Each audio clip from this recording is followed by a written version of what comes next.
a nuestro compañero de apoyos audiovisuales para informales que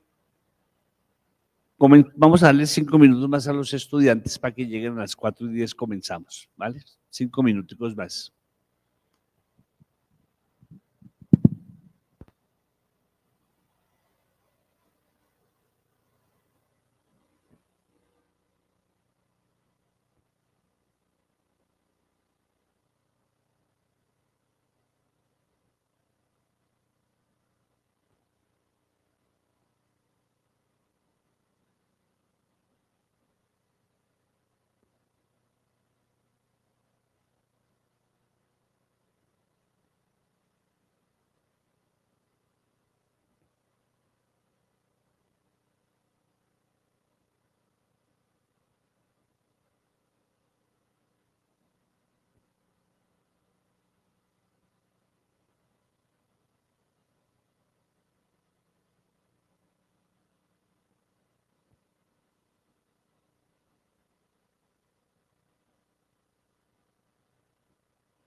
Vamos a dar inicio a la charla del día de hoy. Como esta cátedra, este semestre vamos a trabajar los acuerdos de La Habana, los acuerdos de paz entre el gobierno y las FARC-EP. nos parece oportuno e importante conocer un poco sobre los contextos históricos de los procesos de paz, conocer un poco de la historia hasta el momento que llegamos, gracias, hasta el momento que llegamos del 2016 que se firman los acuerdos.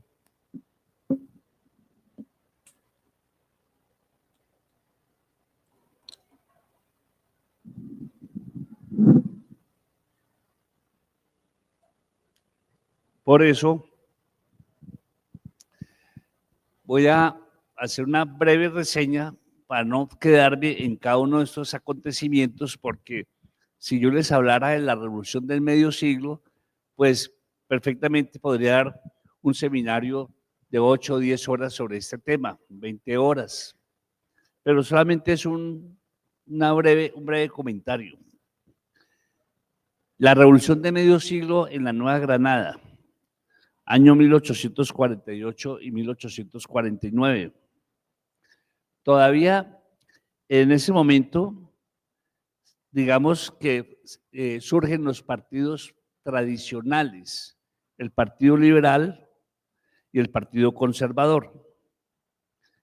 Y es a partir del año 1849 cuando José Hilario López tuvo una transformación política y económica el país en todo lo que tendría que ver con la estructura colonial por el capitalismo.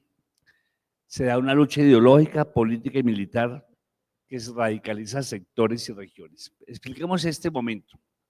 Lo primero es que, me voy un poco más atrás, es que cuando se dio el proceso de emancipación de independencia, que no voy a entrar en detalle, ni les voy a hablar de la invasión de Napoleón a España, ni la patria boba, ni nada de eso, simplemente es que en la estructura, en la pirámide social racista,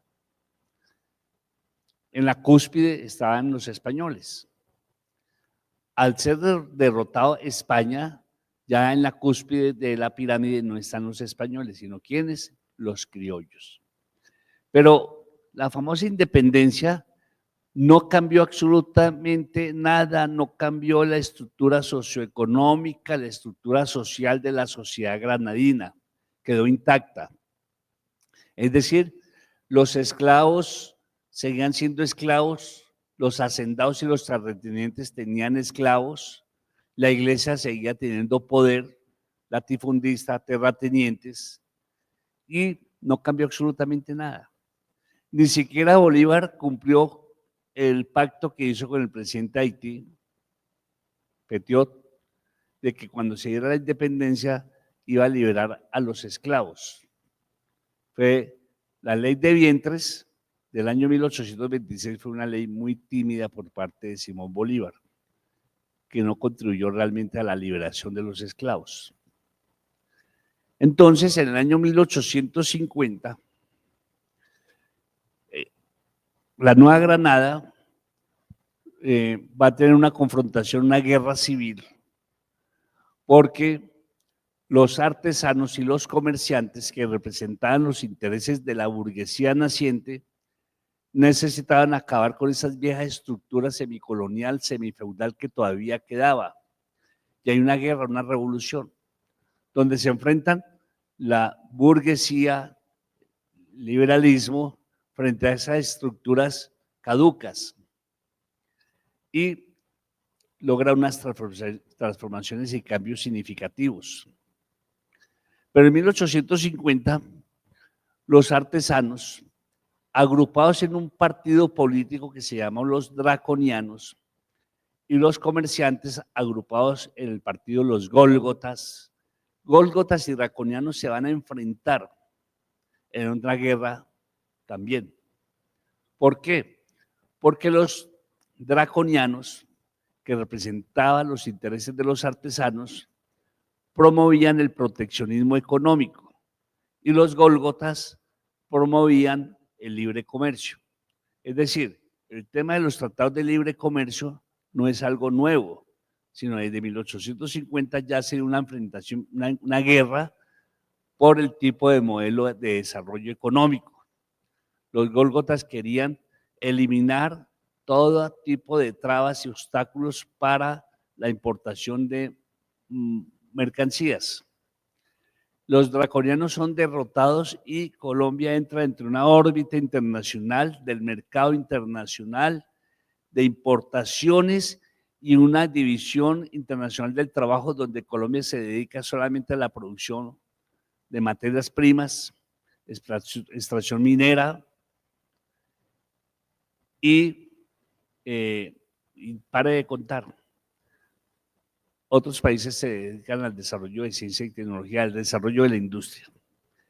Pero esa guerra termina en que los liberales radicales, que son los que asumen el poder, y copiando el modelo de organización de Estado de Estados Unidos, entonces la Nueva Granada pasa a llamarse Confederación Granadina de 1853 hasta 1863.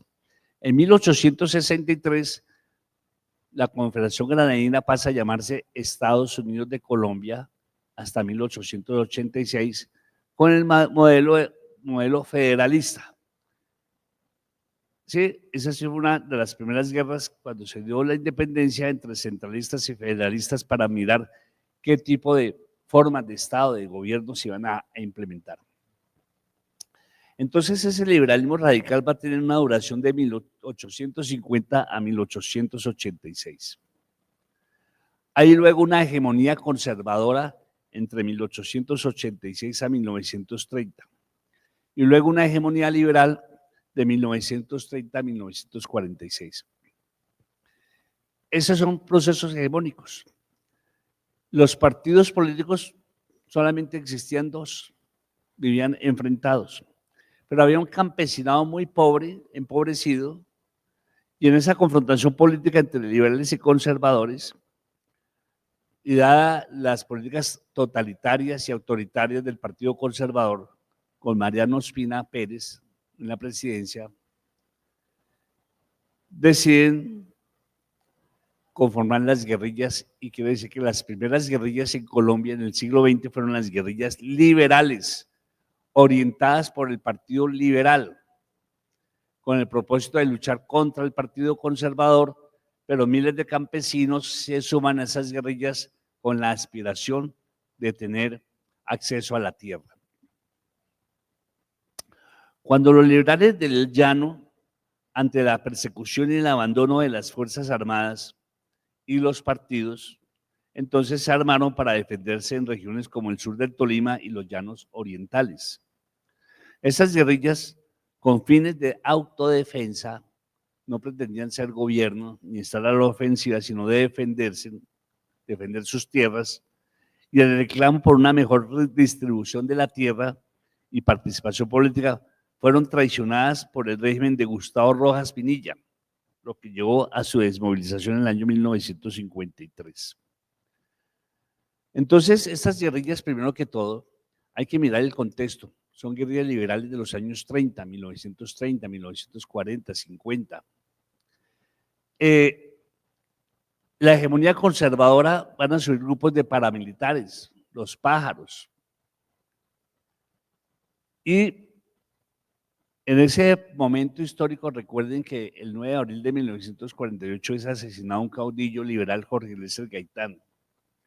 Entonces, estos campesinos liberales, que no cuentan con el apoyo de las direcciones nacionales de sus propios partidos, porque el Partido Liberal los abandona en cierta forma, muchos se vieron obligados a formar esas autodefensas y se conformaron grupos de paramilitares apoyando al Partido Conservador a terratenientes y hacendados, llamados los pájaros.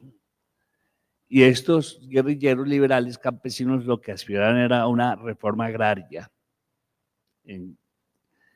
y una distribución equitativa de la tierra. Desde ese entonces estamos luchando por la reforma agraria y todavía el debate sobre la reforma agraria es candente en el actual gobierno. Jorge Eliezer Gaitán, cuando los partidos liberales y conservadores se declararon prácticamente en guerra, el Partido Comunista Colombiano, en ese entonces del año 1950, Orientó a sus bases agrarias a ser parte de las autodefensas o guerrillas liberales y a crear autodefensas donde no las había para salvaguardar la vida frente a la persecución que hacía el Partido Conservador y los pájaros para asesinar a todo que fuera liberal. Así usase corbata roja o camisa roja era asesinado. Para contener los ataques del gobierno y los grupos de pájaros, que era un cuerpo armado que se creó para contrarrestar y perseguir a los opositores al gobierno conservador. Estas guerrillas se asentaron en las regiones donde el movimiento agrario era fuerte, es decir, en los departamentos del Tolima, Huila y Cauca, y en Cundinamarca, particularmente en el municipio de Biotá y la localidad de Sumapaz. Si ustedes miran, en los años 50, todavía el conflicto armado está agudizado muy fuerte en el Cauca, en el Huila y parte del Tolima, y parte de Cundinamarca, Sumapaz fundamentalmente. Entonces, de las guerrillas liberales hay un proceso hacia una dictadura militar. La burguesía colombiana, con el apoyo de las élites económicas y la iglesia representada en los partidos liberal y partido conservador, frente a esa ola de violencia que se veía muy fuerte, una de las estrategias políticas de la burguesía cuando ve que hay una situación de caos y que pueden perder el poder, se ponen de acuerdo, dejan al lado sus diferencias, liberales y conservadores, porque dicen, pongámonos de acuerdo porque llegan los comunistas y nos expropian. Entonces, la burguesía colombiana promueve, ayuda a promover un golpe militar en cabeza del general Gustavo Rojas Pinilla.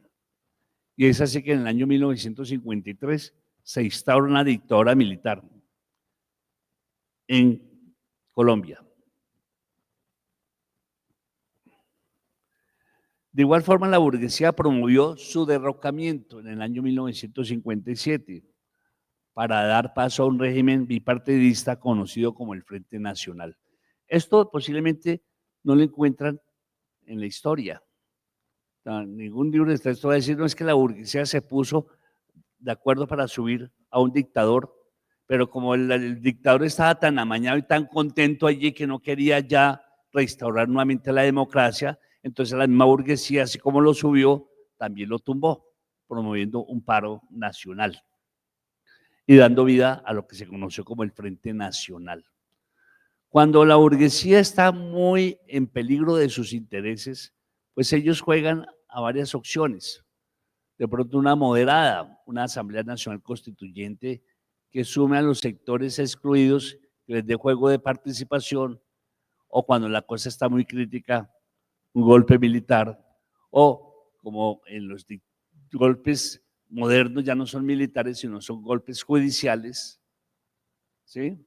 Como sucedió en Brasil con Lula, o golpes legislativos, como sucedió en Perú con este presidente que no recuerdo el nombre ahorita.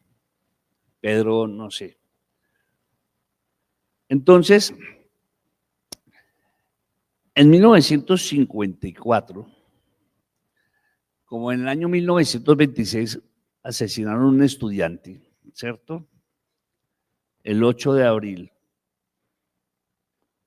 el 8 de junio de 1926, si no estoy mal, que asesinaron a un estudiante. Desde allí, el movimiento estudiantil en Colombia se dedicó a conmemorar la muerte, el asesinato de este estudiante. Y el 8 de abril salieron a protestar esos estudiantes y 9 de abril por el asesinato del estudiante Gonzalo Bravo Pérez en el año 1929, ya, aquí tengo el dato. Entonces, los estudiantes salieron a conmemorar. Y el 9 de abril de junio se dio una masacre de estudiantes en Bogotá durante la dictadura militar. 11 estudiantes murieron y 50 resultaron heridos por los disparos del ejército a bala. Por eso se conmemora el Día del Estudiante Caído en el 8 y 9 de junio. ¿Qué sucedió? De todos modos, era un dictador, y yo no puedo decir que los dictadores son buenos, pero era un dictador que se diferenciaba de las otras dictaduras militares, que han sido sangrientas, como la de Pinochet, Videla, en Chile, Argentina, en Bolivia, en Brasil. Pero esa era una dictadura de un dictador que yo diría bonachón. ¿En qué sentido? Pues que había una reforma, había una bonanza económica satisfactoria, hubo inversión de grandes para adquirir vivienda de interés social a través del Instituto de Crédito Territorial que se creó, hubo subsidios, se introdujo la televisión a Colombia, el plebiscito permitió que se aumentara un muy alto presupuesto para la educación pública, se le otorgó el derecho al voto a la mujer, durante la dictadura se dio todo este proceso para que las mujeres restauraran la democracia, tuviera acceso a las elecciones. Entonces, digamos que el dictador tenía cierta simpatía, pero fue derrocado. ¿Pero cómo fue derrocado? Porque el patrón le exige a los trabajadores, usted mañana no venga a trabajar, es más, mañana salga a marchar y póngase esta camiseta, o si no lo despido. A pesar de las promesas, el proceso de paz fue marcado por la traición. Ya muchos líderes guerrilleros fueron asesinados y perseguidos sistemáticamente porque cuando las guerrillas liberales, con la amnistía que otorgó Rojas Pinilla, las guerrillas liberales se desmovilizan, entregan las armas y luego muchos cientos de guerrilleros liberales son asesinados. Parece que 50, 70 años después el panorama es igual, se repite la historia, parece ser. Entre ellos un líder campesino guerrillero muy conocido como Guadalupe Salcedo. Entonces la desmovilización de las guerrillas no resolvió las causas estructurales de la violencia y la exclusión social. Contribuyó más bien a la aparición de grupos, de nuevos grupos guerrilleros con un componente ideológico distinto, como las FARC y el ELN, que surgieron décadas después. Producto del trabajo que hizo el Partido Comunista en las bases campesinas guerrilleras, pues tuvo una incidencia en la formación ideológica y política de algunos campesinos guerrilleros, entre ellos Tiro Fijo, Manuel Marulanda Vélez, que lo formaron en el pensamiento marxista. Y además esas guerrillas que no entregaron las armas, que fueron muy pequeños, un grupo muy pequeño, que tenían unos fusiles viejos, unas gallinas de corral, unas cuantas vacas y marranos, unas mujeres campesinas con unos fusiles viejos mal armados, se declararon en un territorio como república independiente. Y Guillermo León Valencia, presidente de entonces, dijo, ¿cuál república independiente? Aquí no hay nada independiente. Mandó a arrasar y bombardear a esa aldeíta de campesinos. Lo que no se imaginó Guillermo León Valencia es que de ese resultado de eso se iba a construir y constituir una de las guerrillas más grandes y más fuertes de América Latina, como fueron las FARC. Entonces la burguesía puesta en común decidieron darle fin a la dictadura. Y en el año 1958 el Partido Liberal y el Partido Conservador llegaron a un pacto que se llamó Frente Nacional para alternarse en el gobierno o el poder durante 4 años liberales y 4 años conservadores, comenzando el Partido Liberal, con lo que surge el régimen político bipartidista, un régimen de los dos partidos políticos, y que excluye a los otros sectores políticos distintos al liberal conservador. Lo que hacía muy difícil que partidos socialistas que estaban empezando a surgir, o el Partido Comunista, o otros partidos distintos al liberal y conservador, tuvieran posibilidades de ser gobierno, porque había un acuerdo y había que cumplirlo. Situación que va a permitir que las guerrillas tengan más razón de ser, de su existencia.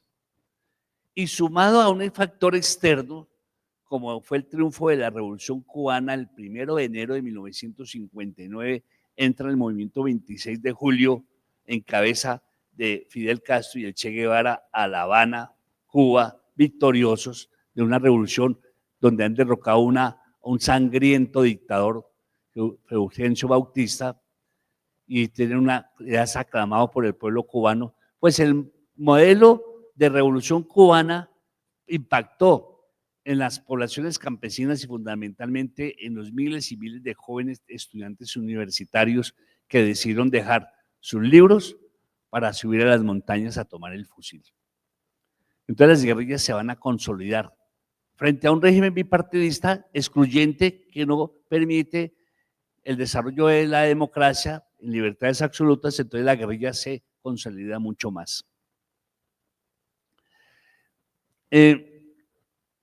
Entonces surge la lucha y empieza a influenciar las ideas marxistas, leninistas en el seno de las sociedades, de los trabajadores, de los sectores populares y de las guerrillas.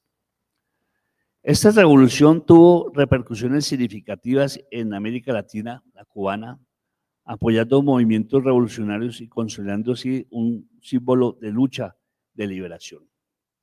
Entonces, se va a dar paso al surgimiento de las guerrillas liberales.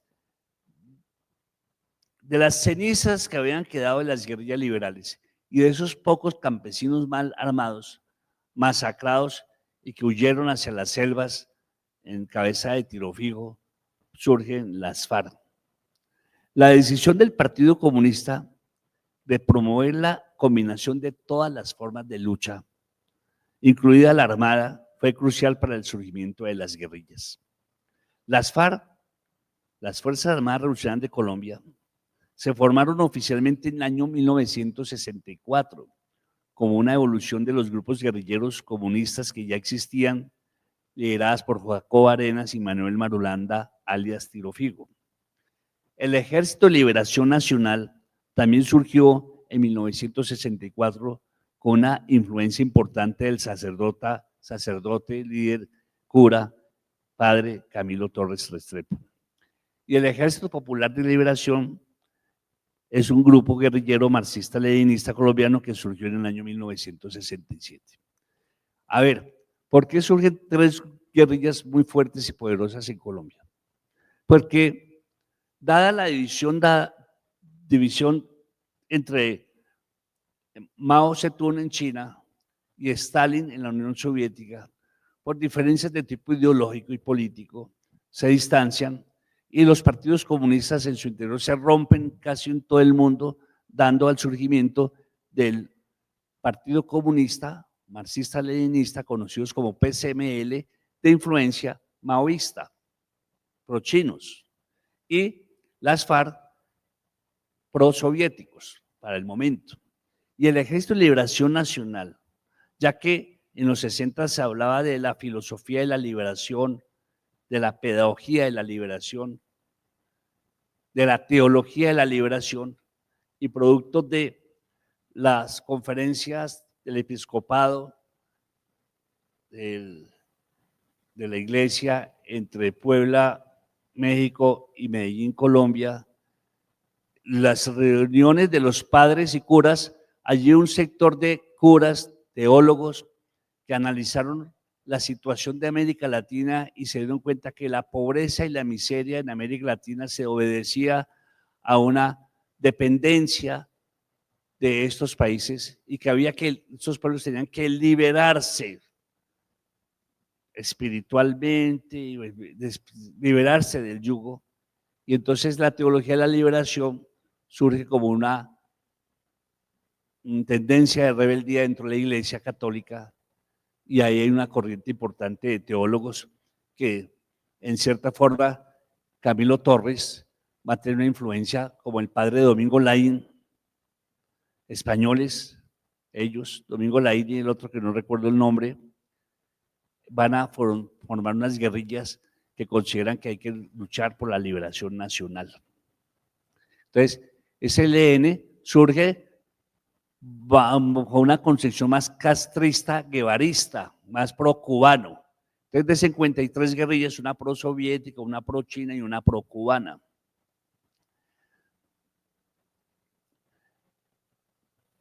va a surgir otra guerrilla. Resulta que el Frente Nacional, que iniciaba en 1958 al 62, gobierno liberal, del 62 al 66, gobierno conservador, del 66 al 70, gobierno liberal, del 70 al 74, gobierno conservador. Y ahí se cumplió el pacto del Frente Nacional. Y Rojas Pinilla, que después de que fue derrocado, Gustavo Rojas Pinilla, que tenía mucha aceptación popular y que la gente no miraba, pues tampoco fue un dictador sangriento, no, como sucedió con otras dictaduras, y tenía mucha simpatía en el sector popular. Él fundó un partido político que se llamó la Alianza Nacional Popular, conocida como la ANAPO, y sectores de la izquierda y populares empezaron a simpatizar allí. Gustavo Rojas Pinilla se candidatizó a la presidencia de la República junto con Misael Pastrana Borrero del Partido Conservador, a quien por el pacto le correspondía el gobierno. Pero ese 19 de abril de 1970, hacia las 6 de la tarde, 7, ya dan de ganador a Gustavo Rojas Pinilla. Silenciaron los medios de comunicación, la radio, silenciaron todo y se fue la gente a dormir con la sensación de que Gustavo Rojas Pinilla era el nuevo presidente. Al día siguiente, los medios informaban que el Partido Conservador, Misael Pastrana Borrero, había sido electo a la presidencia. Hay datos, hay evidencias de que se presentó un fraude electoral. Por lo tanto, como respuesta a ese fraude electoral, va a surgir el movimiento 19 de abril, M19, como una respuesta a ese fraude electoral. Y sumado al hecho también internacional de que en el año 1971, 3 años antes, perdón, 1970-71, se elegía por primera vez en Chile un gobierno de izquierda, socialista, democrático, que llevó a Salvador Allende a la presidencia de la República. Era el primer gobierno elegido democráticamente dentro de la institucionalidad burguesa, en el ejercicio de la democracia burguesa, ¿sí?, que es la que tenemos nosotros. Se eligió un presidente de izquierda socialista y Salvador Allende lo que hizo fue inicialmente nacionalizar las empresas que están en manos de los Estados Unidos y ponerlas al servicio del pueblo, al servicio de la nación chilena, y eso no gustó mucho a los Estados Unidos y promovieron un golpe militar que sube a Pinochet, Augusto Pinochet, como presidente de Chile, en un golpe militar sangriento, que incluso la metralleta que le había regalado Fidel Castro a Salvador Allende, él prefirió morir allí en combate dentro del Palacio Presidencial.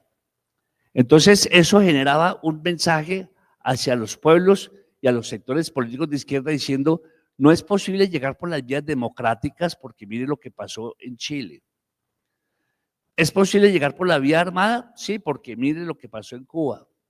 Además, existe el bipartidismo, excluyendo a los sectores de izquierda, el único camino que nos queda es la lucha armada.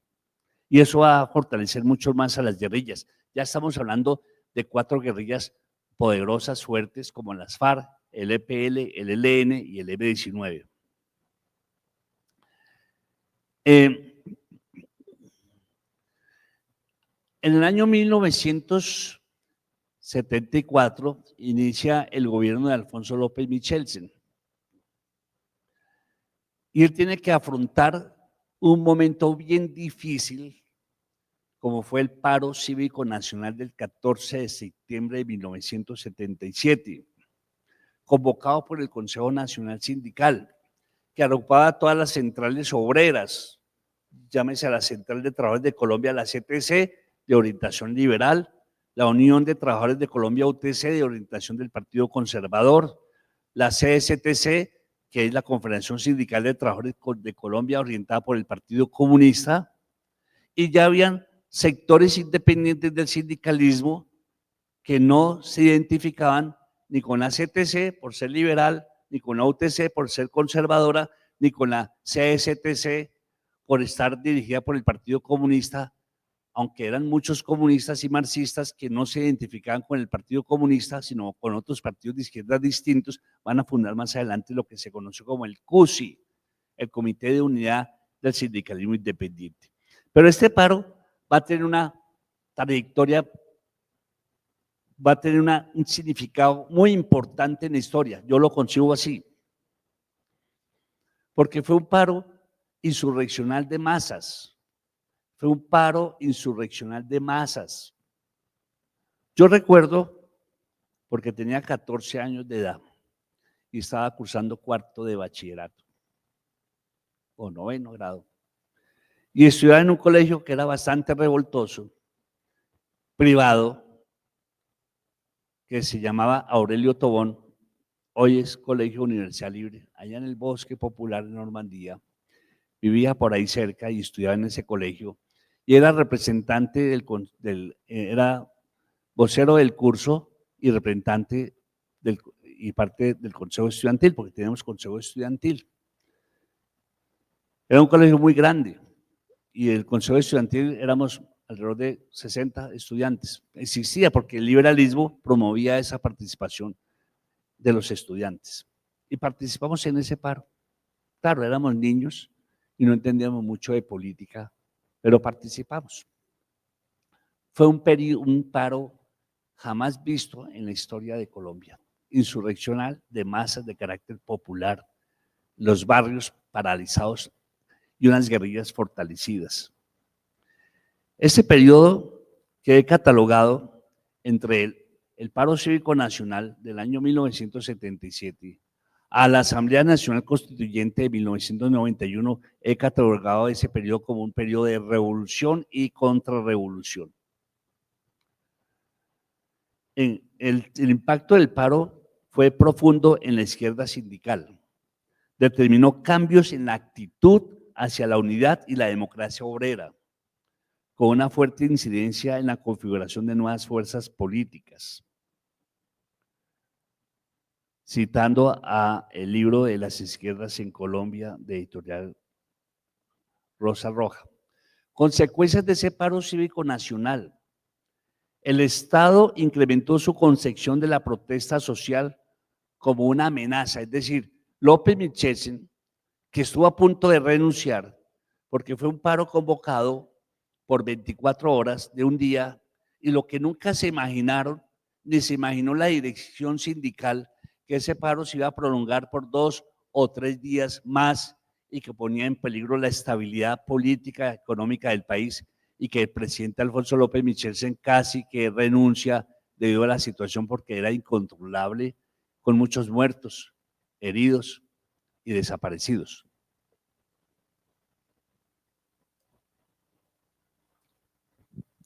Desde allí, la protesta social se vio como un peligro.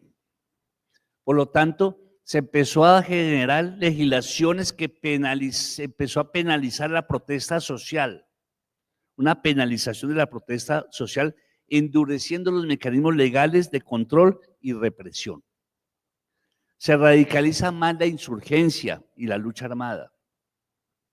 La jornada despertó a la sociedad colombiana, la sacudió, provocando una gran conmoción y mostrando un panorama social de descontento y unidad popular e iniciativas hacia el camino de la paz. Después de eso, pues se empezó a hablar de mucha paz. 1974, 1978, se hablaba de paz por todas partes. Pero en 1974 y 1978 asume el gobierno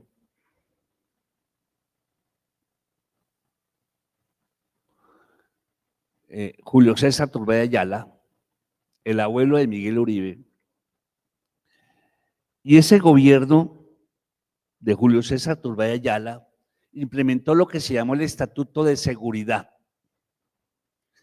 El régimen de gobierno de Turbay Ayala se caracterizó por el Estatuto de Seguridad, una política implementada para combatir la protesta social, penalizar la protesta social y llevar a la cárcel a aquel que saliera a la protesta social.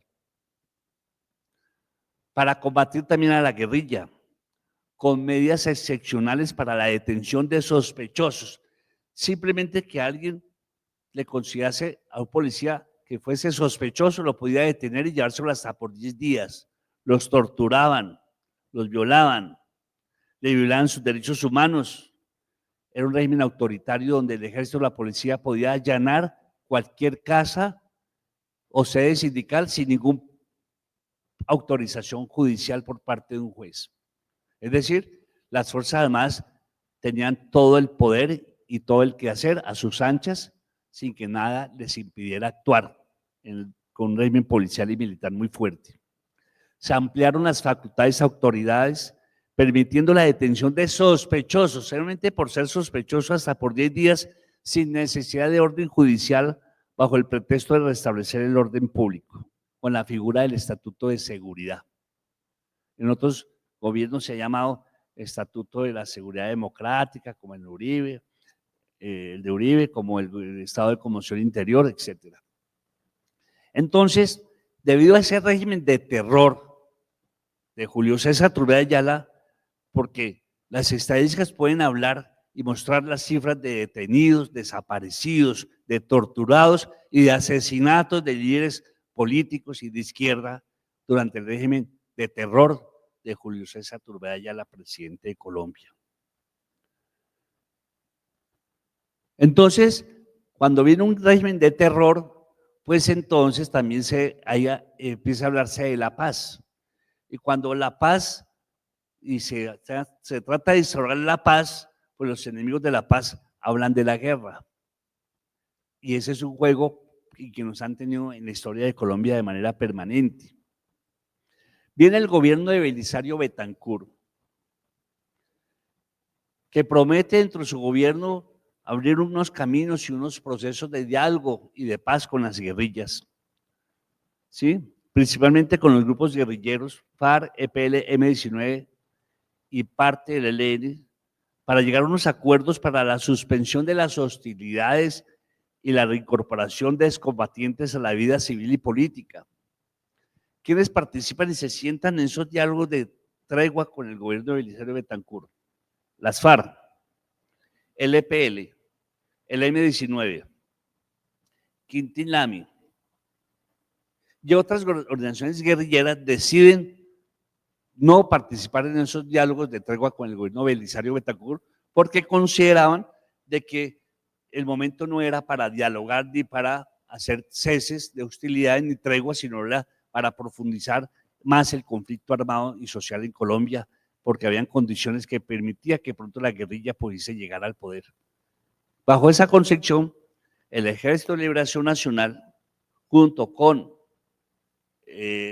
Patria Libre, otra organización guerrillera, junto con el PRT, otra guerrilla, el Partido Revolucionario de los Trabajadores, ¿sí?, se unifican constituyéndose lo que se conoció como la UCLN, es decir, la Unión Camilista Ejército de Liberación Nacional.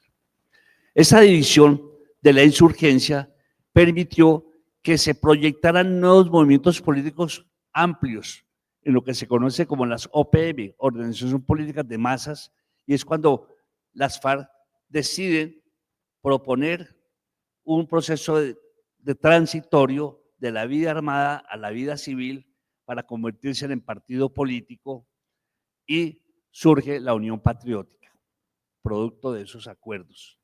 Y algunos guerrilleros dejan las armas y las FARC los ponen allí para dirigir el proceso, donde la OP logra simpatizar y atraer a muchos jóvenes y intelectuales académicos a ser parte de la Unión Patriótica.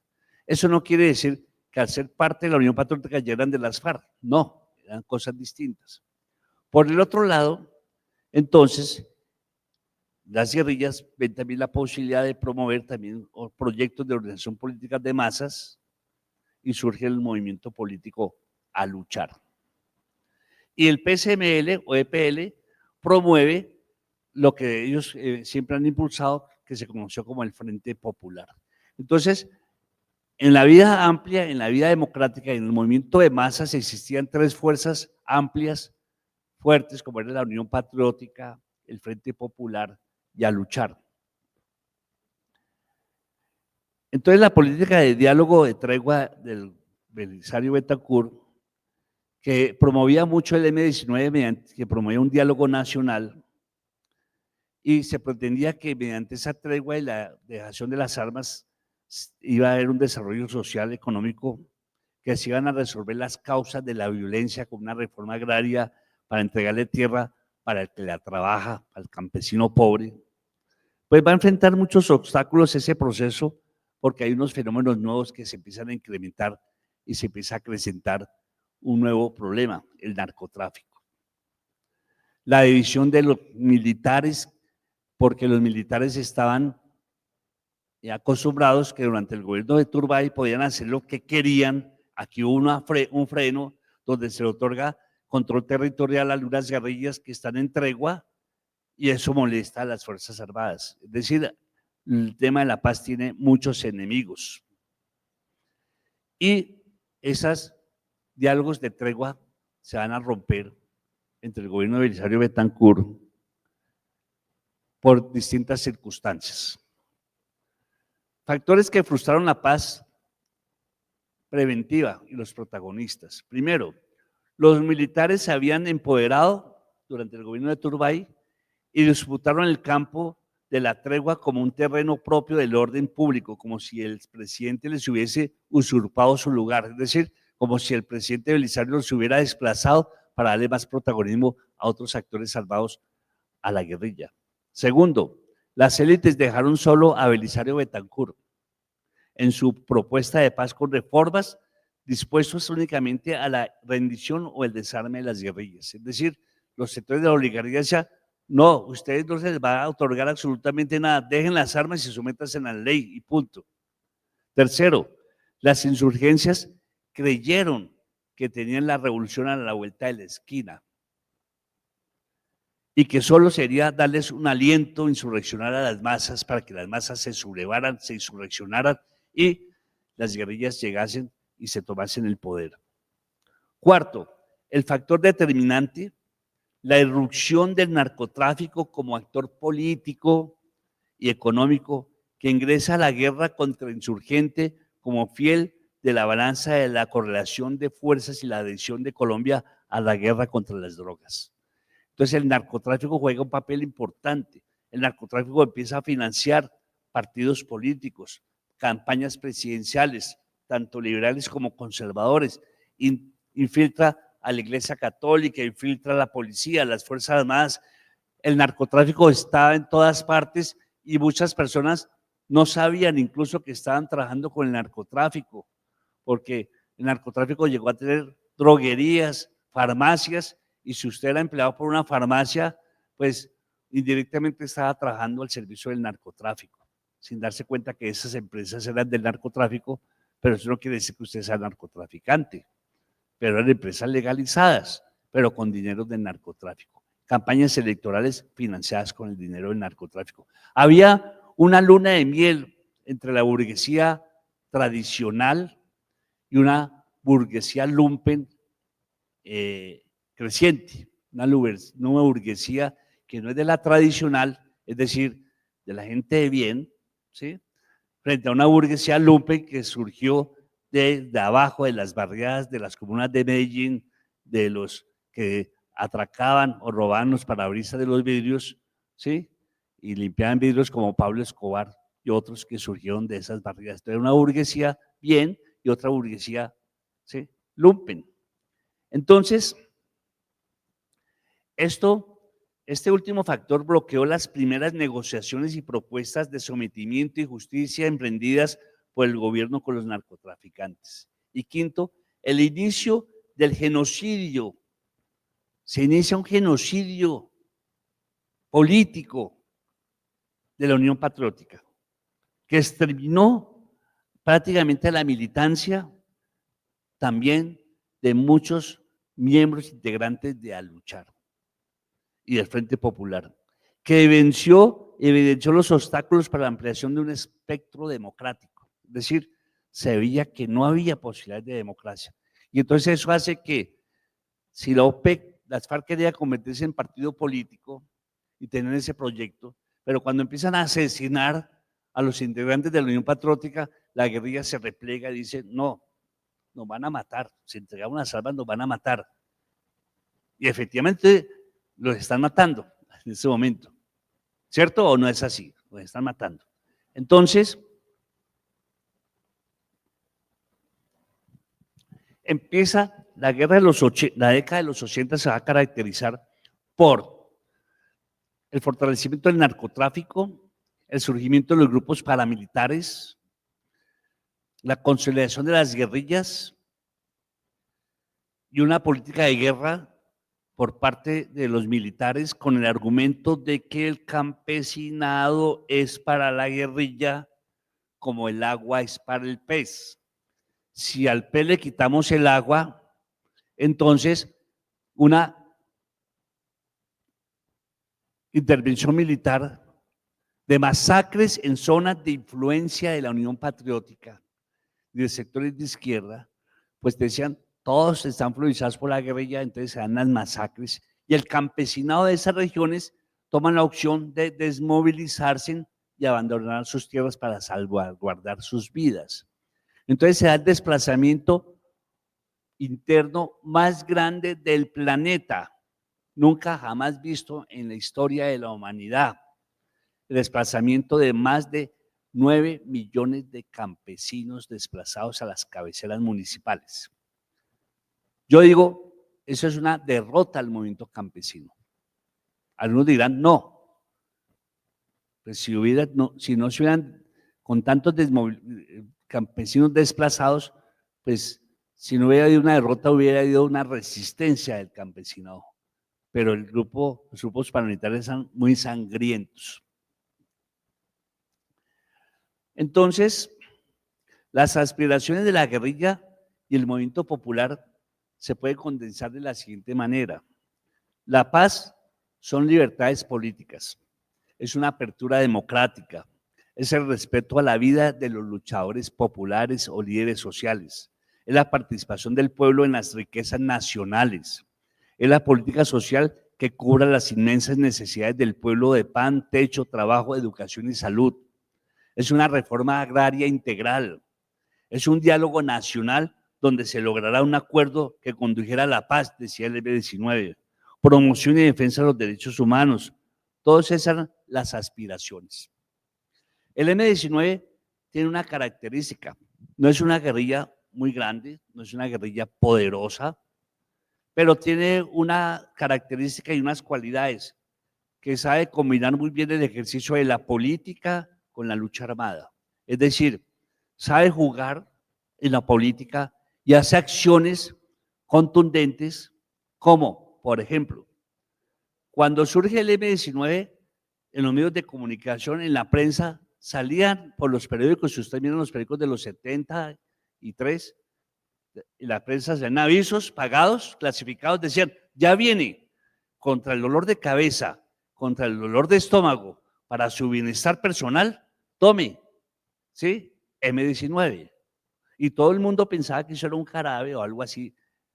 Y la gente, y pagaban el aviso y salía por los periódicos. Y el último fue, mañana llega el M19. Y la gente estaba en la expectativa de que el M19 era un producto remedio o algo así. Y efectivamente el M19 al día siguiente aparece en las noticias donde dice, el M19 se tomó la quinta de Bolívar y se robó o se llevó la espada de Simón Bolívar. Ahí se dieron cuenta que era un movimiento guerrillero. Y eso generó un impacto. Porque para hacer una guerrilla, pues es lo más fácil Solamente 4 o 5 se ponen de acuerdo, consiguen unas armas y hacen una acción de impacto que cubra los medios de comunicación y sale por la prensa. No necesitan gastar mucha plata en publicidad. Pero construyen un movimiento político, ¿sí? 5, empiezan a sacar un periodiquito, una chapola para distribuir y hablar con la gente a ver cuánto les cuesta construir. No le van a sacar medios de comunicación diciendo surgió un nuevo movimiento político, ¿no? Lo marginan. Entonces, la guerrilla del M19 sabe jugar muy bien con eso. Una acción que hizo el M19 en el sur de Bogotá fue que unos muchachos, eran como 3, creo, con pistolas de palo de madera, asaltaron un camión de leche en un barrio popular muy pobre. Lo asaltaron y distribuyeron las bolsas de leche a toda la comunidad y la gente entregaba y todo. Cuando vieron la policía que empezaron a disparar, pues la gente se arregló y masacraron a los muchachos y la gente se indignó mucho por eso. Cómo iban a matar a 3 muchachos con unas pistolas de palo y que lo único que hacían era entregar leche. Claro, eso yo le llamo acciones demagógicas militares, pero la gente, el sentimiento, la emoción, el tema de los sentimientos, la gente se solidarizó y eso permitió que la guerrilla se convirtiera en una guerrilla atractiva en las universidades, en los colegios. Por eso se dice que el M-19 fue el más arduaz que realizó el gobierno en su momento, pese a que no era el grupo guerrillero más grande, pero sí el más fuerte discursivamente hablando, o más bien el mejor estratega político. No en vano fue la primera organización con la que se comenzaron los acercamientos y el más polémico durante todo el periodo de negociaciones. El M-19 nunca se caracterizó por ser una guerrilla marxista, leninista o de izquierda, sino más bien una guerrilla bolivariana. Así los ánimos se encendieron cuando el M-19 empuña las armas luego de haber quedado en libertad su órgano de dirección política tras la puesta en marcha de la polémica ley de amnistía. Estaban presos Navarro Wolf, Gustavo Petro y otros estaban presos detenidos y hubo una amnistía para que se reincorporaran a la vida civil y con el propósito de que el M-19 dejara las armas, pero vinieron situaciones donde se consideró que Belisario Betancur había traicionado, ¿sí?, la política de paz. Entonces el M-19 y las FARC suscribieron un acuerdo donde ambos se comprometían conjuntamente a negociar la paz. Sin embargo, las FARC emprendieron una serie de negociaciones aparte donde exigían concretamente 4 puntos. ¿Qué pedían las FARC? Que los diálogos se llevaran a cabo en territorios controlados por las FARC en la cual no hubiese presencia del ejército. Liberaban territorios y allí se llevaban las negociaciones, que después se dio en el gobierno de Pastrana y Santos.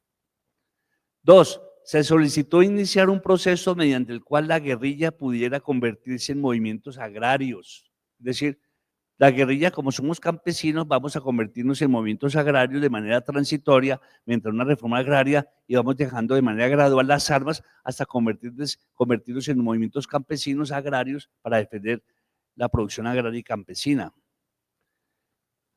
Se buscó que las fuerzas militares fueran parte de los acuerdos que se suscribieron, es decir, queremos que los militares, los generales, vengan, también se sienten en la mesa y hagan parte de las negociaciones de los acuerdos de paz, porque ellos son actores armados y nosotros también necesitamos de cara a cara, de pares, también hablar del tema de la paz. Y finalmente se puso sobre la mesa el inagotable tema de la reforma agraria, buscando que el gobierno promoviera mediante la fijación de impuestos a latifundistas para reparar a las víctimas de la violencia. Y usted sabe que los latifundistas no van a querer pagar impuestos para eso. Las tensiones que se dieron en los diálogos de paz.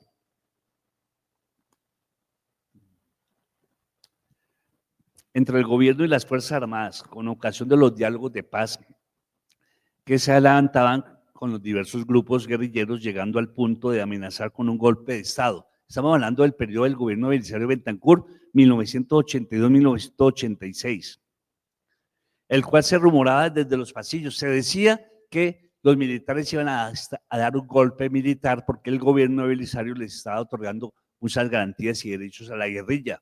Siempre los sectores más retardatarios de la oligarquía colombiana son una amenaza a la paz. Así, a la hora de repartirse las responsabilidades sobre los tropiezos y desencantos o desencuentros de este episodio, muchos han dado en señalar a las guerrillas como responsables, otros lo han señalado al gobierno.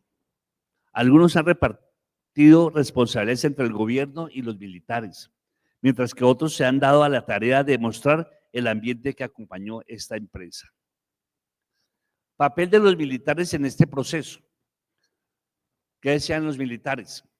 No va a haber cese del fuego porque las fuerzas militares están cumpliendo con su deber y hay gentes tratando de cambiar el sistema político mediante la subversión, el asesinato, el secuestro y la emboscada. Palabras del general Fernando Lardazábal, con ocasión de los diálogos de paz del gobierno de Belisario Betancur. En esta forma, el papel que desempeñaron los militares en este episodio es relevante en la medida en que existía desde antaño cierto recelo entre las fuerzas militares y las guerrillas, más concretamente con el M-19, por el desafío que implicó el robo de las armas en el Cantón Norte, que ese fue un golpe audaz. En el Cantón Norte, el M-19 alquiló cerca a esa batallón militar una casa donde era una arenera, donde vendían plantas y vendían tierra, y estaban haciendo era un túnel, y llegan las volquetas, sacaban la tierra, pasaron desaparecidos y hicieron un túnel bastante largo para atravesar por debajo de casas y calles para hasta llegar al lugar donde se encontraban las armas, y en la noche desocuparon y sellaron miles de armas de allí. Al día siguiente se dieron cuenta que se habían robado las armas, y pues eso fue un golpe muy duro, desmoralizador a las Fuerzas Armadas, que en sus propias narices. Ahora, yo no sé si todas esas armas el M-19 tenía tantos hombres para poderles entregar a cada uno. La toma de la Embajada de la República Dominicana, otro golpe audaz del M-19. La Embajada de la República Dominicana quedaba allí al frente de la Universidad Nacional, una casita que tenía una zona verde al frente. Llegaron los muchachos del M-19 con sus tulas, sus sudaderas, con un balón de fútbol, a echarse un partidito de fútbol.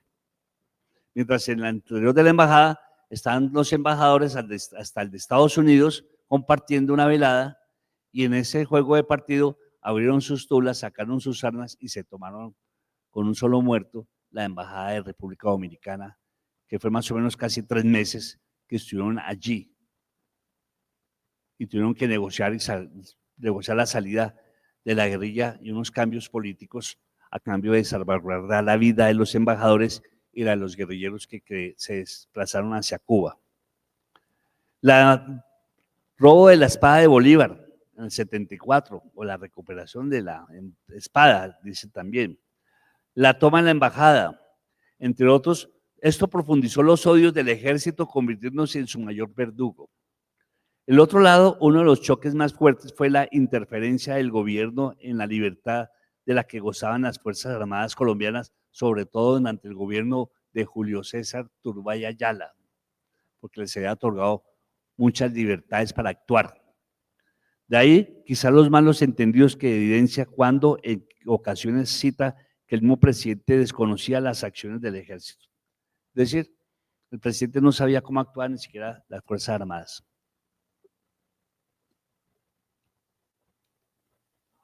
La ruptura y el fin de los diálogos con el gobierno de Belisario. La ruptura de la tregua y los diálogos de paz del gobierno de Belisario se produjo por la toma del Palacio de Justicia por parte del M-19 en noviembre de 1985, 6 de noviembre de 1985, que ustedes deben haber leído la historia de la toma del Palacio. La retoma del Palacio de Justicia por el ejército, donde se puso en cuestionamiento el tema del. Se dice que Colombia tiene 3 poderes, ¿cierto? El poder ejecutivo, el poder legislativo y el poder judicial. Todos son 3 poderes. Y aquí se ataca mucho al gobierno de Petro porque dice que desde el ejecutivo se está atentando contra el poder legislativo, por la compra de, no sé, cuando es una práctica de los gobiernos de turno de toda la vida.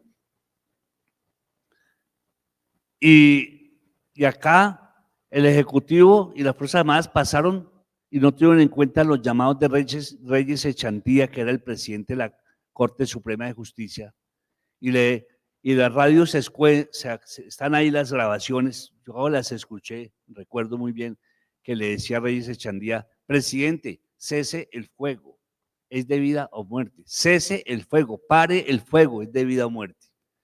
Y los militares parece ser que pasaron por encima de Belisario, o un golpe militar de 2 o 3 días allí, donde Belisario no se escuchaba para nada, y los militares actuaron y retomaron y quemaron el Palacio de Justicia.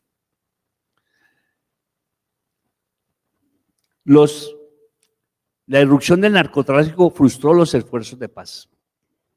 El genocidio de la Unión Patriótica. El gobierno de Betancur logró avances iniciales como la firma de tregua y el inicio del proceso de participación política de la Unión Patriótica.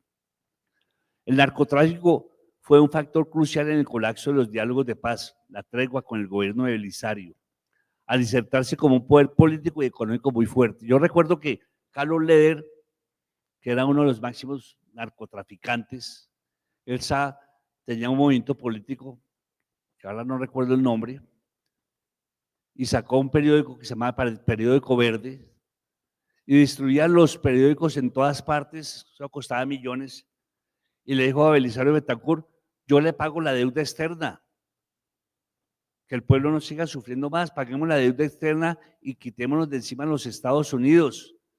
Y Leder cazó una guerra contra Estados Unidos.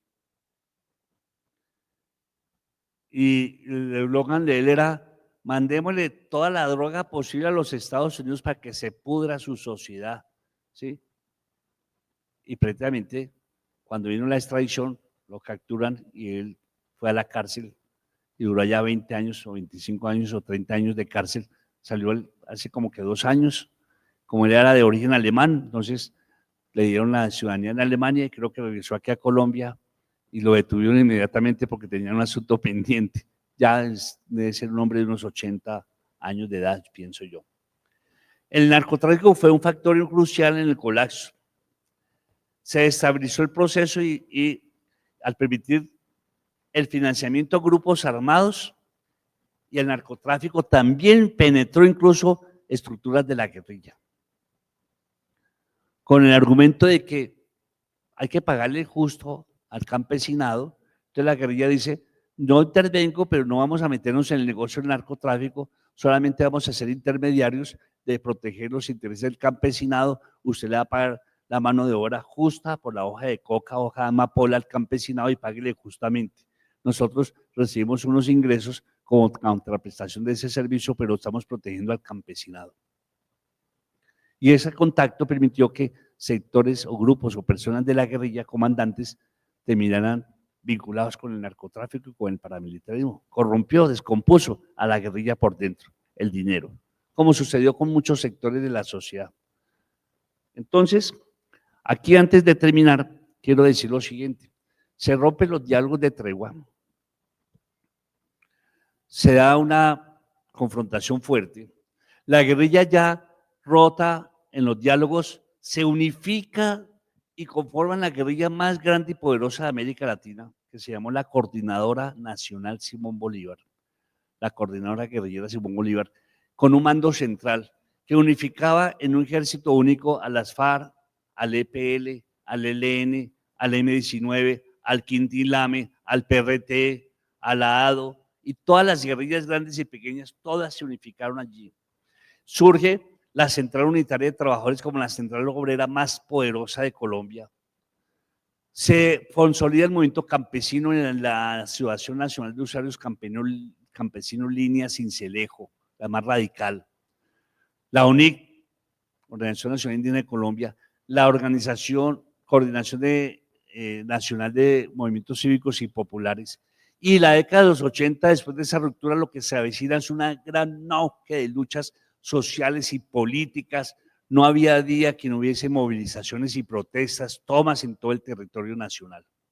¿Qué hace que se dé? Pues frente a ese panorama, como está sucediendo, entonces surgen los sectores retardatarios, enemigos de la paz y la oligarquía, ligados al terratenismo, a la tierra, al latifundismo, a la oligarquía recalcitrante, y dice, no, aquí vamos a promover el tema de la seguridad, necesitamos seguridad, que ese es el discurso de ahora, ¿cierto? Seguridad. Es decir, como que a veces yo siento que como que la historia se repite, aunque no es igual, desde luego, pero como que se repite. Y entonces habló de seguridad y viene un gobierno que habló de seguridad, un gobierno muy parecido al de Julio César Turbay Ayala entre 1986 y 1990 para instaurar nuevamente el Estatuto de Seguridad y poner un gobierno, un régimen autoritario donde se acrecentan las desapariciones, el exterminio en la Unión Patriótica, el genocidio de miles de militantes, un periodo en la década de los 80 que se puede hablar de más o menos 30.000 asesinatos de líderes políticos, no está hablando de líderes sociales, políticos, cuadros políticos. Es decir, construir un edificio de 50 pisos puede gastar un promedio. ¿Cuánto tiempo están gastando para construir el metro? Pero si alguien le coloca un artefacto a esos muros, pues acaba el metro. Ya. Y los cuadros políticos, para formarlos se requieren años y décadas, pero los pueden matar y los acaban en un segundo. Y así exterminaron muchos sectores de izquierda. El producto de la guerra ha sido una guerra total. El Estado utilizaba el método y se sabe de la relación entre el paramilitarismo y el ejército y las Fuerzas Armadas para exterminar a los sectores de izquierda. Ningún país de América Latina ha tenido tantos asesinatos de líderes, cuadros y políticos, y ningún país de América Latina ha tenido tantos asesinatos de líderes sociales que hasta nuestros días, desde la década de los 80, todos los días matan líderes sociales. Si eso no hubiera sucedido, aquí se hubiera dado un cambio hace mucho tiempo, una revolución política y social y cultural, bien sea por la lucha armada o bien sea por la lucha democrática y política. Pero el asesinato no lo ha permitido. Ha habido más muertos y se llenan la boca diciendo que esta es la democracia más sólida de América Latina porque solamente ha tenido una dictadura militar. Lo que aquí es una dictadura de clase. Aquí lo que es una dictadura constitucional, diría yo. Así se defiende mucho la Constitución del 91, que permitió una apertura democrática, efectivamente, pero desde allí vinieron unas legislaciones que atentaron contra las conquistas de los trabajadores, regresando a los trabajadores a una situación deprimida como hace 150 años atrás. Se perdieron los derechos, las jornadas laborales nocturnas, el pago doble en los días festivos o triple. Se perdieron derechos laborales, la estabilidad laboral, se privatizaron las telecomunicaciones, el sistema de salud quedó en manos de las empresas privadas y las multinacionales, como las telecomunicaciones hoy en día de las multinacionales, recursos naturales y energéticos fueron a parar también a manos de multinacionales. Se inicia un periodo de neoliberalismo desde el gobierno de Gaviria, pero como siempre las guerrillas que anhelaban la paz, entonces, y con el asesinato de candidatos presidenciales, como de la izquierda, como fue Jaime Pardo Leal, Bernardo Jaramillo Osa, Carlos Pizarro por el M-19 fue asesinado después de que había dejado las armas. Luis Carlos Galán Sarmiento, el papá del actual alcalde, que no hay que olvidar que él fue ministro de Educación en el año 1971, responsable de la masacre de los estudiantes en la Universidad del Valle en 1971, siendo ministro de Educación.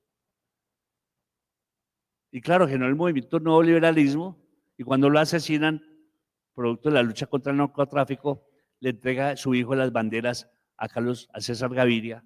Y César Gaviria, en esas elecciones, el pueblo y el Frente Popular y otros sectores clamaban por una Asamblea Nacional Constituyente y promueven la séptima papeleta. El movimiento estudiantil universitario promovió esa séptima papeleta para que en las elecciones a la presidencia de la República las personas contestasen sí o no a una Asamblea Nacional Constituyente. Obtuvo más o menos 8 millones de votos, superó todas las expectativas y el presidente se vio comprometido a cambiar la constitución política que regía desde el año 1886 y surge la nueva constitución política. A la luz de una Asamblea Nacional Constituyente, los sectores de guerrilleros, la insurgencia,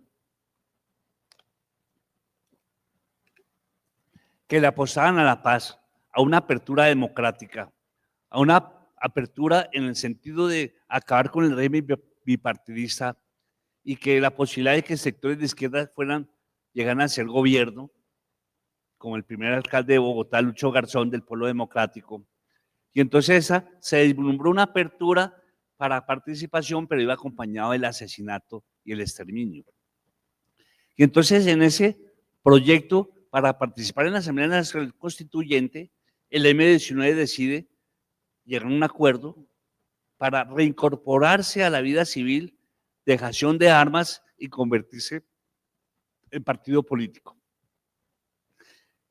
Seguidamente, el Ejército Popular de Liberación, que su bandera era una Asamblea Nacional Constituyente, también deja las armas y se convierte en el Partido Esperanza, Paz y Libertad, EPL.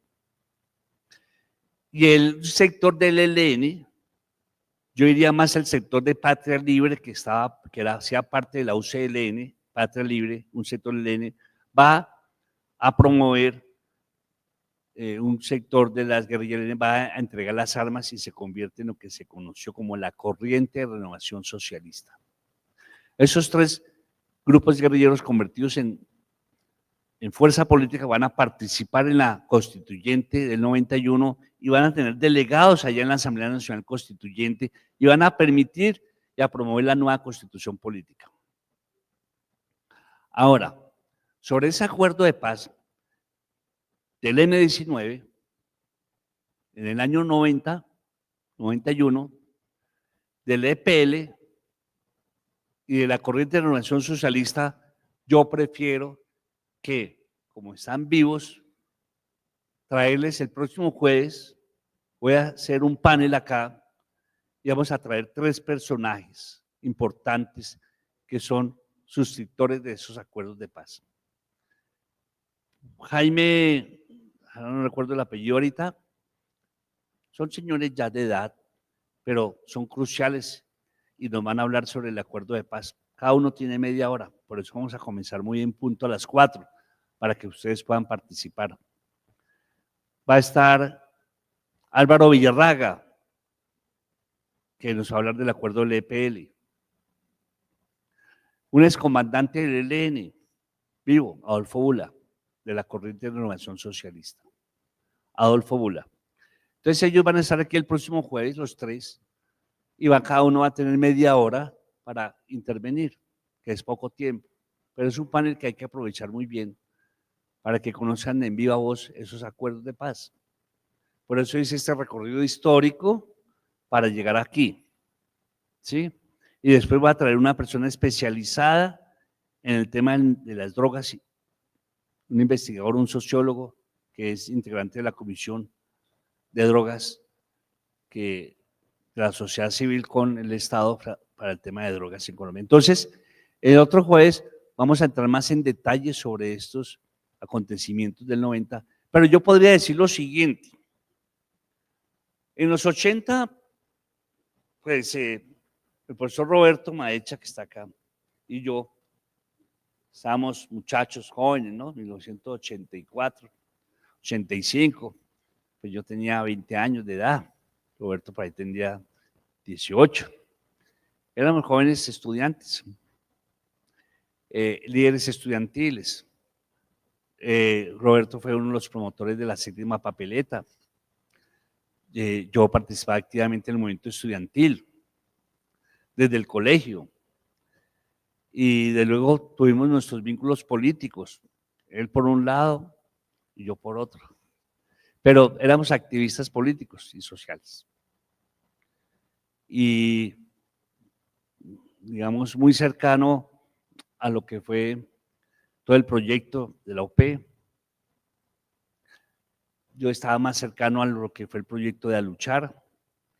Y desde luego, todos esos proyectos políticos fueron una riqueza muy grande en el trabajo político y en la formación, no solamente profesional, académica, sino también en la vida social y política.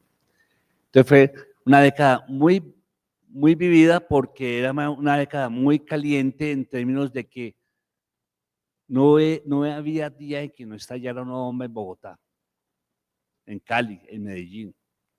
A veces uno pasaba por un lado y a los 5 minutos estalló una bomba y uno decía, uy, si me hubiera demorado 5 minutos más, ahí hubiera caído. Recuerdo muy bien que cuando viajaba a Ecuador tenía uno que ir hasta el edificio del DAS para sacarle el certificado judicial para el pasaporte. Y yo tenía que ir, iba a ir un lunes y eso se demoraba 2 días, es decir, que tenía que regresar el miércoles para recogerlo. Pues no fui el lunes, sino fui el martes. Es decir, que no fui a recogerlo el miércoles, sino el jueves. Y precisamente el miércoles, las personas que hacían fila allí, con el general Maza Márquez, ¿El general qué? No, ¿cómo se llama el director del DAS? No recuerdo ahorita el nombre.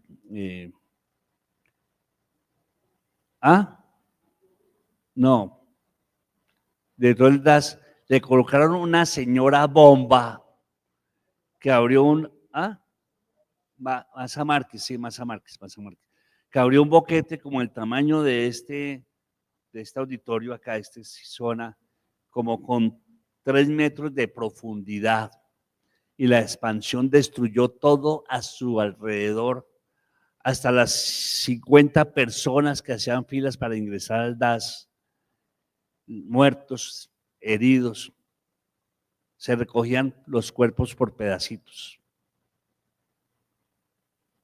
Entonces eran todas partes donde había muchas bombas, el narcotráfico y el paramilitarismo, el asesinato, cosa que los jóvenes en ese entonces tenían que moverse en el activismo político con mucha cautela. Ahora, ¿qué pasó después de todo esto? Pues que las únicas guerrillas que quedaron fueron las FARC y el ELN para el año 1991. Y ustedes saben que la guerrilla de las FARC se reincorporó a la vida civil en el año 2016, producto de los acuerdos de La Habana, Cuba, en el año 2016. Los únicos que no han tenido una política de diálogo, tregua, ha sido el Ejército de Liberación Nacional, hoy cuestionado. Bueno, siempre se ha dicho históricamente que las guerrillas siempre han tenido vínculos con el narcotráfico, que son delincuentes, pues esos son los estereotipos y el marcatismo que se le hace a la guerrilla, siempre hay una justificación. Pero el problema es que hoy en día el panorama es mucho más complejo. No porque hayan llegado los marines a Venezuela y posiblemente para invadir a Venezuela, porque cuántas veces Estados Unidos no ha invadido múltiples países. A Noriega en Panamá, con el argumento que era narcotraficante, país pequeño, lo invadieron y fueron y capturaron a Noriega y se lo llevaron preso para los Estados Unidos, al presidente de Panamá. Posiblemente quieran hacer lo mismo con Maduro. Pero el panorama es que es totalmente distinto el de Venezuela con el de Panamá. Pero también los Estados Unidos han invadido República Dominicana, las Guyanas, República Dominicana, Haití, intentos de invasión a Cuba después de su revolución, ha promovido golpes militares en distintas partes de América Latina, su patio trasero. Entonces siempre hay un argumento para algo. A Hussein lo acusaban de crear unas bombas nucleares y atómicas que podían destruir y ponían en peligro la existencia del planeta y de la humanidad. Y bombardearon y masacraron ese país, a ese pueblo, capturaron a Hussein, el pueblo lo llevó a una soga, le colgó, lo ahorcó y no encontraron jamás ninguna bomba atómica ni nuclear, porque la guerra es un negocio. El interés era económico, petróleo, en fin. El interés con Venezuela es algo similar, porque los Estados Unidos no pueden seguir haciendo la que hacían en Venezuela. Por eso yo digo que para el imperialismo y para la burguesía no importa que los gobiernos sean de izquierda,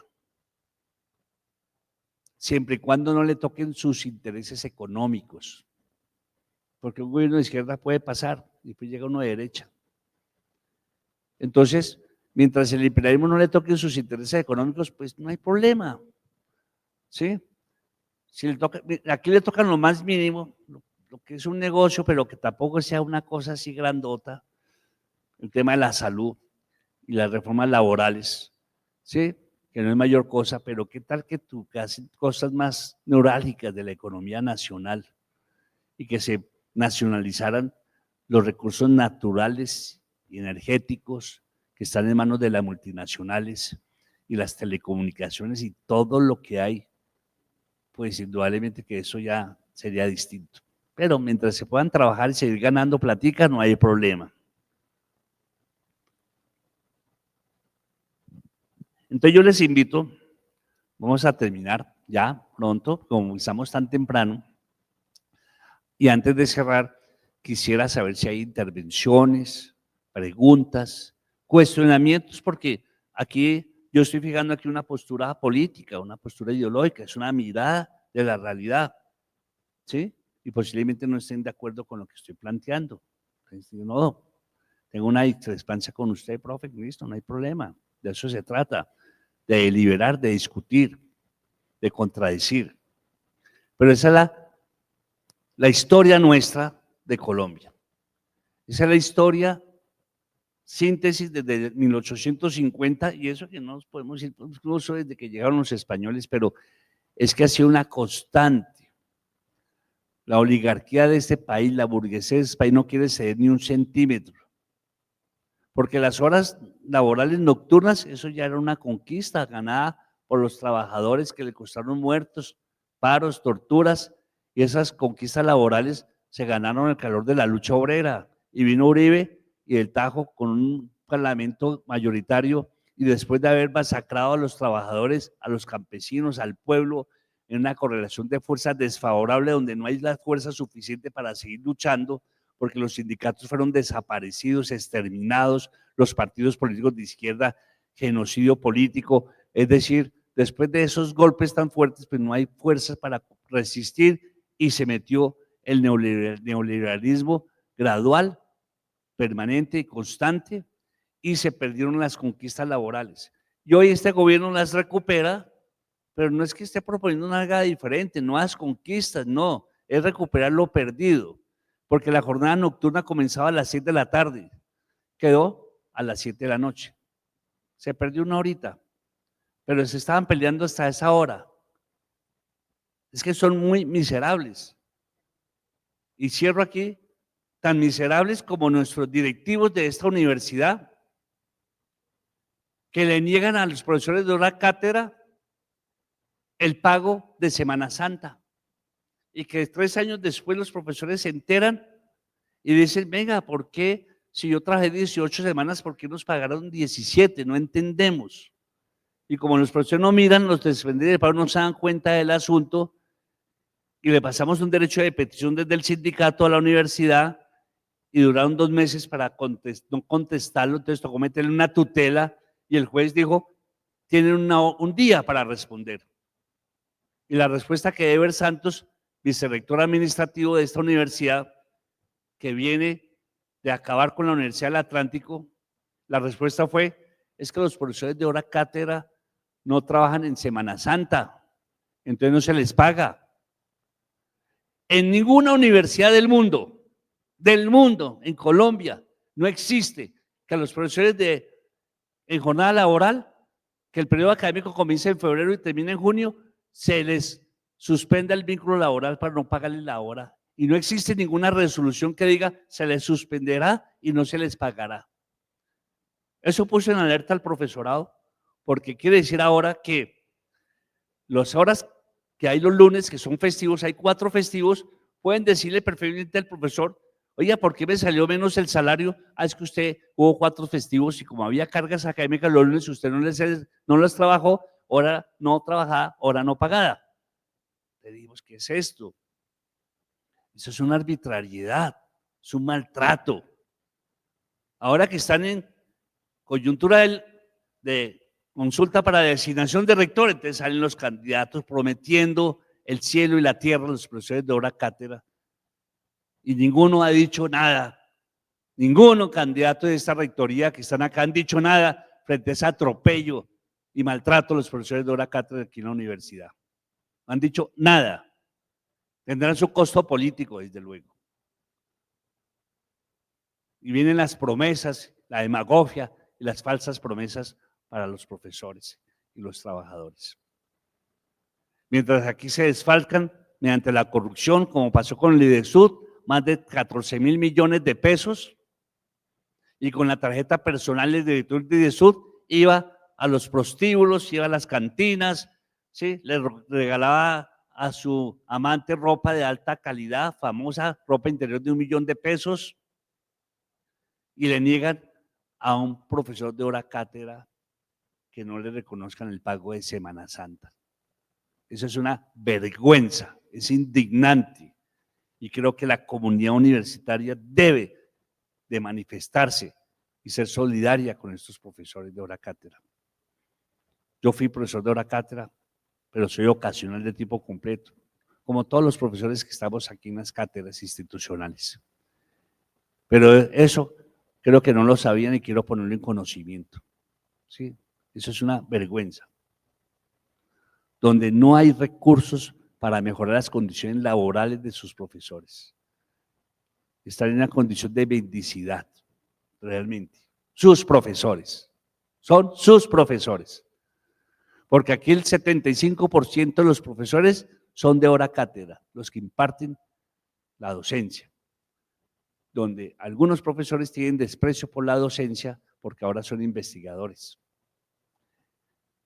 Quiero terminar con esta denuncia acá porque es indignante lo que está pasando, hablando de paz, hablando de diálogo social, que promueve el gobierno de Petro, dice, hay que promover el diálogo social con los sindicatos, con los trabajadores, pero aquí no hay diálogo social. Aquí hay maltrato y una masacre laboral, una masacre social, es lo que se da acá, maltrato social. Termino, muchas gracias y excúsenme que me haya desahogado lo último con esto que está sucediendo con los profesores. Mil gracias y buen día. La asistencia. Gracias.